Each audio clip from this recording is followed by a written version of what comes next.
Jangan lupa like, komen, dan subscribe channel YouTube TVRI Bengkulu. Dan jangan lupa nyalakan notifikasinya.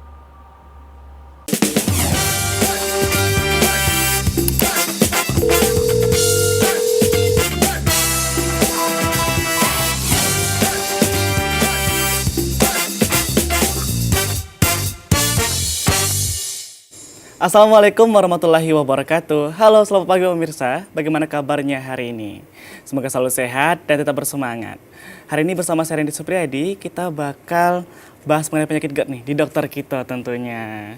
Dokter kita hari ini bakal bahas mengenai penyakit GERD. Nah, pemirsa tahu nggak sih apa itu penyakit GERD? Nah, saat ini diperkirakan sudah ada 4 juta penduduk Indonesia yang terserang penyakit GERD ini. Tapi hanya sekitar 1% dari mereka yang sadar dan tahu bahwa mereka ini terserang penyakit GERD ini. Lalu bagaimana cara mengatasinya? Apakah penyakit ini bisa sembuh? Nah, hal itu bakal kita bahas secara tuntas hari ini bersama narasumber kita, Dr. Elsa Hermaputri. Sebelum itu, Bapak pemirsa di rumah yang mau konsultasi bisa di WhatsApp interaktif kita di 0851 7676 4648 atau juga bisa komen di postingan terbaru kita di Instagram @tvri_bengkulu. Sudah ada bersama saya Dr. Elsa Hermaputri. Halo dokter. Halo. Sehat hari ini dok ya? Alhamdulillah sehat. Dok, kita hari ini bakal bahas mengenai penyakit GERD. Betul tadi dok ya? Benar. Sudah banyak orang Indonesia tuh yang kena GERD. Tapi mereka tuh nggak sadar dok kalau mereka ini kena penyakit GERD ini. Iya. Karena seringkali dianggap oh cuma penyakit lambung biasa gitu. Padahal ini resikonya tinggi dok ya? Sangat berbahaya. Berbahaya. Sebenarnya kalau dari dokter nih, apa sih definisi dari GERD ini dok? Nah, untuk lebih jelasnya mau langsung ke slide kita? Boleh. Kita Langsung salin dia dok saja ya.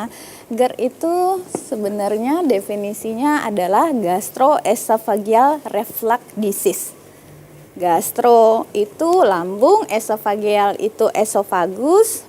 Nah, kemudian reflux itu kembali disease penyakit. Jadi GERD itu kependekan dari kembalinya asam lambung ke esofagus, dari bawah, dari lambung ke atas, begitu. Disease ada penyakitnya.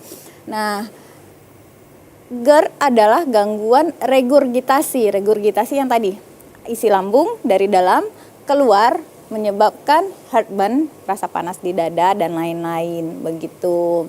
Nah, sebenarnya fisiologisnya kita memang mengenal GERD. GERD itu gastroesophageal reflux. Misalnya kita habis makan sendawa-sendawa, gitu. Oh, sendawa gitu dok ya? Itu GERD namanya, itu biasa fisiologis terjadi karena memang terjadi pertukaran nih metabolismenya, pertukaran udara di saluran cerna kita. Tapi kapan dijadikan tambah D-nya, ada disease-nya, jadi GERD-nya. Kalau itu sudah berulang dalam jangka waktu yang lama, misalnya dalam satu sendawa itu lebih dari 10 kali. Nah, berarti ada sesuatu nih pada pintu lambungnya kita bilang. Sebenarnya itu kalau pertukaran gas ya cukup sekali atau 2 kali harusnya, begitu. Nah, kemudian kita lanjut saja. Nah, patofisiologi GERD itu multifaktorial. Multifaktorial apa sih dok? Artinya banyak faktor nih. Ada faktor ofensif namanya, defensif, sama esophageal factor. Kalau faktor ofensifnya itu dari asam lambung dan pepsinnya sendiri. Nah, sebenarnya asam lambung itu asam banget. Nah, ion H itu. Nah, menyerupai mungkin dengan pH-nya air keras. Begitu. Nah, tapi waktu di lambung, karena lambung kita sudah diciptakan sedemikian rupa, itu tidak menyebabkan perlukaan apa-apa selama posisi asam lambung dan pepsin itu di lambung. Tapi saat dia keluar organ, misalnya esofagus, bisa kita lihat nih. Nah, saat asam lambung itu di sini, dia tidak akan mengiritasi apa-apa karena lambung kita sudah diciptakan oleh Allah sedemikian rupa sehingga cocok nih dengan asam lambung. Nah, balik lagi, apa sih guna asam lambung kita di sini? Nah, asam lambung itu diciptakan fungsinya untuk mematikan kuman dan bakteri. Sebersih-bersih apapun tangan kita, makanan kita, sesteril apapun, pasti ada 1-2 kuman nih yang masuk. Nah, saat dimakan, nah masuk dulu ke mulut, kemudian kerongkongan, baru ke lambung. Nah, di lambung ini bakteri-bakteri yang lolos dari kita cuci tangan atau pengolahan makanan kita yang bersih. Nah, di sini dia dimatikan. Itulah fungsi awalnya dari asam lambung. Nah, balik lagi ke lambung, saya bilang tadi ada kunci-kuncinya ya, ada pintu-pintunya. Nah, di sini ada pintu atas sama pintu bawah. Nah, bisa dilihat ya. Nah, pintunya ini suatu saat itu bisa longgar karena sesuatu hal, begitu. Nah, kalau dia ke bawah, asam lambungnya bisa mengiritasi usus halusnya nanti. Kalau dia ke atas, dia mengiritasi bagian esofagus kita, kerongkongan kita. Nah, itulah banyak yang merasakan adanya gejala heartburn, rasanya panas di dada, sesak, atau asam-asam nih, atau perih, setelah makan malah perih, begitu.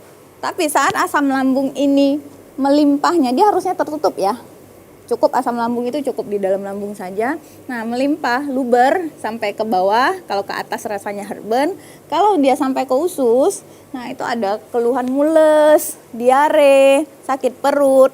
Jadi dia keluhannya bisa 2 bagian, bisa ke bagian atas, bisa ke bagian bawah, begitu. Kemudian apa sih yang menyebabkan asam lambung ini bisa naik ke atas? Nah, asam lambung itu bisa naik ke atas nih, bisa karena asid itu asam, alkohol, dan kopi. Saat kita makan minum makanan yang asam, kemudian beralkohol, ada kopi, kafein, nah itu akan merangsang asam lambung kita untuk menghasilkan asam lebih banyak lagi. Nah, ini H+, ini asam yang saya bilang tadi, yang pH-nya hampir sama dengan asam Air keras tadi, air Dok, ya? keras tadi. Kemudian ini pepsin juga asam. Nah, saat kita memakan, meminum, mengkonsumsi zat-zat seperti yang disebutkan, seperti asam. Asam apa contohnya, Dok? Apa ya yang suka makan asam-asam ya? Mangga kelebihan, begitu. Kopi kebanyakan. Lemon juga gitu, Dok, ya? Lemon boleh. Kemudian yang paling sering sambal. Oh, sambal juga berpengaruh, Dok, ya? Yang paling hebat itu cabai setan di antara sambal-sambal yang lain, cabai setan. Nah, saat kita mengkonsumsi itu, asam lambung kita menghasilkan asam yang lebih banyak. Nah, sementara kapasitas lambung itu ada kapasitasnya. Saat dia berkonsumsi lebih, kemudian suatu saat dia akan luber ke atas. Nah, waktu luber ke atas itu adalah perasaan yang dirasakan pasien panas di dadanya. Habis makan panas di dada atau sesek. Pernah ngerasain nggak? Oh iya, aku pernah, Dok, ya. Sesak gitu sampai ke duduk gitu, Dok. Iya, sakit banget rasanya. Iya, Atau bener. udaranya sampai ke hidung kita keluarnya Iya, ya, bener, Dok, seperti panas itu. ya, gitu. Nah, atau malah ke bawahnya, aduh jadi mules gitu. Jadi mules, sakit perut, bahkan sampai diare. Nah, itu yang terjadi jika kita konsumsi yang asam-asam, alkohol sama kopi. Kemudian ini juga berhubungan nih sama obes. Nih. Berarti berbadan berlebih juga berpengaruh, Dok, ya? Iya, berpengaruh. Nah, pertama dari pola makannya. Pola makan yang berlebih. Nah, volume lambung kita berlebih, gimana pun ini lambung punya kapasitasnya nih. Nah, lama-lama kebanyakan isi makan, isi minum. Nah, itu pintu-pintunya tadi, kebayang nggak kalau itu kedorong. Jadi berlebihan Jadi, asam gitu, Dok, ya? iya, enggak. Jadi klepnya jadi dol.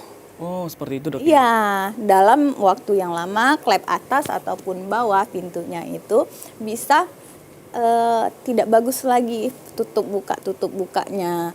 Nah, itulah mengakibatkan kenapa orang gemuk juga kemungkinan mengalami yang namanya GERD. Banyak sekali sih sebenarnya. Itu memang banyak, Dok, ya, penyebab-penyebab dari GERD ini. Gak hanya Iya. satu hal tadi, Dok, Nggak ya? satu hal, banyak faktor. Ya, benar sekali. Gitu. Kita bakal bahas lagi, Dok, ya, mengenai Oke. penyakit GERD ini. Nah, pemirsa di rumah pasti masih penasaran tentunya.